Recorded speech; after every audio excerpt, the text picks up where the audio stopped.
అమ్మకి మా నాన్నకి చాలా కృతజ్ఞతలు. ప్రతి ఒక్క మనిషికి డబ్బు సంపాదించాలి అనే కోరిక ప్రతి ఒక్కరికి ఉంటుంది. ప్రతి ఒక్కరికి ఉంటుంది కదా. ఈ కాలాలలో అయితే ప్రతి ఒక్క మనిషికి డబ్బు ఉంటేనే గౌరవం ఉంటుంది. ఇంతకు మునుపు ఏంటంటే ఇంతకు మునుపు మనుషులను చూసి గౌరవించేవాళ్ళు, ఇప్పుడైతే డబ్బును చూసి గౌరవిస్తూ ఉన్నారు కదా. ప్రతి ఒక్క మనిషికి డబ్బు కావాలి కదా. ఆ డబ్బుని సంపాదించాలంటే ఏం చేయాలనే విషయాన్ని నేను ఈ యొక్క వీడియో ముఖంగా మీకు తెలియపరుస్తున్నాను. ఇది ఒక సబ్జెక్ట్ అండి. ఇది ఆకర్షణ సిద్ధాంతం.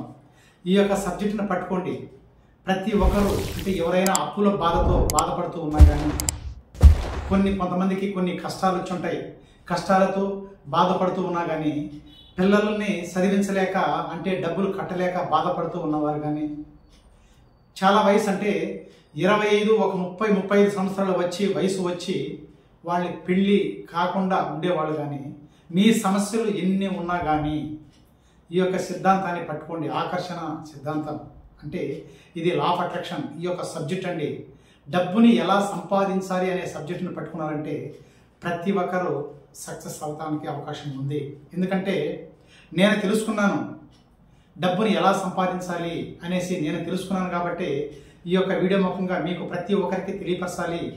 ప్రతి ఒక్కరూ సంతోషంగా ఉండాలి, ప్రతి ఒక్కరూ ఆనందంగా ఉండాలనేసి నేను ఈ యొక్క వీడియోని మీ ముందుకి తీసుకువస్తున్నాను. ఈ యొక్క వీడియో మీ ముందుకు వచ్చిందంటే మీకు డబ్బు సంపాదించాలి అనే అభిప్రాయం మీలో ఉంది కాబట్టి ఈ యొక్క వీడియో మీ ముందుకు వచ్చింది. ఎస్, నేను ఎందుకంటున్నానంటే కోరికలు ప్రతి ఒక్క మనిషికి ఒక్కొక్క టెక్నిక్ ఉంది. ప్రతి ఒక్క మనిషికి ఒక్కొక్క టెక్నిక్ ఉంది. ఆ టెక్నిక్ని బయట పెట్టేదానికి భయపడుతూ ఉన్నారు. ఎందుకు భయపడుతూ ఉన్నారో? అపనమ్మకం. మనం ఏదైనా ఒక పని చేస్తే అవుతుందో కాదనేసి అపనమ్మకంతో భయపడుతూ ఉన్నారు. మీరేం చేయాలంటే ఏదైనా మీరు అనుకున్న పనులు అనుకున్నట్లుగా జరగాలి అనుకుంటే మీ పైన మీకు నమ్మకం ఉండాలి.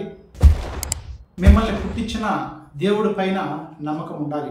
దేవుడు అంటే విశ్వశక్తి, అనంతం అండి. విశ్వం విశ్వాన్ని ప్రతి ఒక్కరూ విశ్వాన్ని నమ్మారంటే ప్రతి ఒక్కటి మీకు ఇవ్వడానికి సిద్ధంగా ఉంటుంది. మీకోసమే ఉంది. మీకేం కావాలి, మీరు ఎలా ఉండాలనే దానికి మీరు ఎదురు చూస్తూ ఉన్నారు కదా. ప్రతి ఒక్కటి మీకు కావాలని కోరిక ఉంది, కానీ భయపడుతూ ఉన్నారు. విశ్వాన్ని అడగడానికే భయం. మనం అడిగితే ఇస్తుందో లేదో అనేసి ఒక భయం. విశ్వానికి ప్రతి ఒక్కటి తెలుసు. నువ్వు ఎలా ఉన్నావో, ఏ మార్గంలో పోతున్నావో, నువ్వు పేదవాడుగా ఉండాలని నీ యొక్క మైండ్ చెప్తుందా, ధనవంతుడుగా ఉండాలనేసి నీ మైండ్ చెప్తుందనేసి ప్రతి ఒక్కటి విషయం కనిపెడుతూనే ఉంటుంది. నువ్వు ఏదైతే ఆకర్షిస్తావో అది నీ దగ్గరికి ఖచ్చితంగా వస్తుంది. నమ్మకం, ప్రతి ఒక్కదానికి నమ్మకం ఉండాలి. ఏ పని చేయాలన్నా కానీ ఒక నమ్మకం అనేది ఖచ్చితంగా ఉండాలండి. నేను ఎందుకంటున్నానంటే ప్రతి ఒక్క మనిషి ఇప్పుడు ఉదాహరణగా నేను ఒక విషయాన్ని మీకు అర్థమయ్యే భాషలో ఒకటి చెప్తాను, ఒకటి వినండి. ఇప్పుడు ఒక కుటుంబం ఉంటుంది. ఆ కుటుంబంలో యజమాని ఉంటారు, పిల్లలు ఉంటారు కదా. ఒక కుటుంబం ఉంటుంది. పిల్లలు పెద్ద అయిన తర్వాత వాళ్ళకి ఒక 25, 27, 28, 30 సంవత్సరాల లోపల పెళ్లి చేస్తారు కదా. పెళ్లి చేయాలనుకుంటే వీళ్ళు ఏం చేస్తారో, అబ్బాయి అయితే అమ్మాయి ఎక్కడైనా ఉందనేసి ఎవరైనా సొంత కూడా అడుగుతూ ఉంటారంటే పెళ్లి చేసేదానికి. ఇదే విధంగా అమ్మాయి వాళ్ళు కూడా అబ్బాయి ఎవరైనా ఉంటారా పెళ్లి చేయడానికి అడుగుతూ ఉంటారు కదా. ఎవరో ఒక అమ్మాయి కుదురుతుంది, వాళ్ళు 10 మందిని రమ్మంటారు, వీళ్ళు 10 మందిని రమ్మంటారు. ఒక జ్యోతిష్కుని కాడికి పోయేసి శాస్త్రాలు చూస్తారు కదా. ఒక పెళ్లి చేయాలనుకుంటే ఈ దినాల్లో అదే కదా. ఈ పేరు రాశి బాగుందా, ఎలా ఉంది, అమ్మాయికి అయితే మెడపంత్రం ఉందా, కడుపు పంత్రం ఉందా, వీళ్ళు ఐక్యంగా ఉంటారనేసి పేరు బలాలు చూసి పెళ్లి చేస్తారు కదా. ఇది మీకు తెలిసిన విషయమే, మీ చుట్టుప్రక్కల తెలిసిన విషయమే. ఈ విషయాన్ని మీరు బాగా గమనించాలండి. నమ్మకం అనే దానికి ఈ యొక్క విషయాన్ని మీరు బాగా గమనించాలి. కొంచెం చూడండి, ఈ యొక్క వీడియోని పూర్తిగా చూడండి, సబ్స్క్రైబ్ చేయండి, లైక్ చేయండి, షేర్ చేయండి. ఎందుకంటే ప్రతి ఒక్క విషయం నేను చెప్పేదంతా మీకు తెలిసినట్లుగానే ఉంటుంది, కానీ మీరు తెలిసినట్లుగానే ఉంటుంది కానీ తెలియదు. ఎందుకంటే దీన్ని పాటించాలి. నేను చెప్తున్నాను, మీరేమనుకుంటున్నారంటే ఇవన్నీ తెలిసిన విషయాలే కదని వదిలేస్తున్నారండి. మీరేం చేయాలంటే ప్రతి ఒక్కటి పాటించాలి. పదే ఏదైతే మీరు అనుకుంటారో అది మీ మనసులోకి ఖచ్చితంగా వస్తుంది. పెళ్లి చేస్తారు కదా. పెళ్లి చేసినప్పుడు వాళ్ళకి ఏదో కొంచెం డబ్బు ఉండేవాడైతే ఒక కళ్యాణ మండపంలో పెళ్లి చేసుకుంటాడు.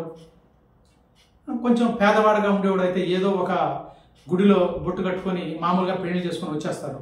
వాళ్ళకి ఏం చేస్తారంటే ఒక 2-3 సంవత్సరాలు వాళ్ళు ఐక్యంగా ఆనందంగా పెళ్లి చేసుకుంటుంటారు కదా. ఐక్యంగా కొన్ని సంవత్సరాలు, ఒక 2-3 సంవత్సరాలు కానీ, ఒక 5 సంవత్సరాలు కానీ వాళ్ళు సంతోషంగా కుటుంబాన్ని గడుపుతూ ఉంటారు. ఒక 5-6 సంవత్సరాలు అయిన తర్వాత, ఒక 10 సంవత్సరాలు అయిన తర్వాత కూడా, పిల్లలు పుట్టిన తర్వాత కూడా వాళ్ళల్లో కొన్ని మనస్తాపాలు వచ్చేసి విడిపోయే విషయం కూడా మీకు తెలిసే ఉంది. విడిపోతారు కదా. ఒక 5 సంవత్సరాలు 10 సంవత్సరాలు ఆనందంగా ఉండి సంతోషంగా ఉన్న కుటుంబం కూడా కొన్ని సంవత్సరాలు అయిన తర్వాత విడిపోయిన సందర్భాలు కూడా మీకు కనిపిస్తూనే ఉన్నాయి, మీ ఎదురుగానే ఉన్నాయి.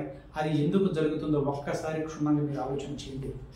మీరు అంటున్నారు వాళ్ళకి పెళ్లి చేశారు, వాళ్ళకి జ్యోతిష్యం చూశారు, పేరు బలాలు చూశారు, అన్నీ బాగున్నాయనేసి వాళ్ళు 10 మంది వచ్చారు, వీళ్ళు 10 మంది వచ్చారు, నీట్గా పెళ్లిళ్ళు చేసినారు. 10 సంవత్సరాలు కానీ 5 సంవత్సరాలు కానీ కనీసం ఒక సంవత్సరంలో కూడా విడిపోయిన కాపురాలు ఉన్నాయి. ఒకసారి మీరు గమనించండి. అది ఎందుకు విడిపోతుందో ఒకసారి చూడండి. అందుకే చెప్పాను, మీరు ఏదైనా సక్సెస్ కావాలన్నా కానీ, మీ కుటుంబం బాగుండాలన్నా కానీ, మీ యొక్క మైండ్ సెట్ బాగుండాలి, మీ యొక్క ఆలోచన విధానం బాగుండాలి. విడిపోవడానికి కారణం ఎవరు? మీరే కదా.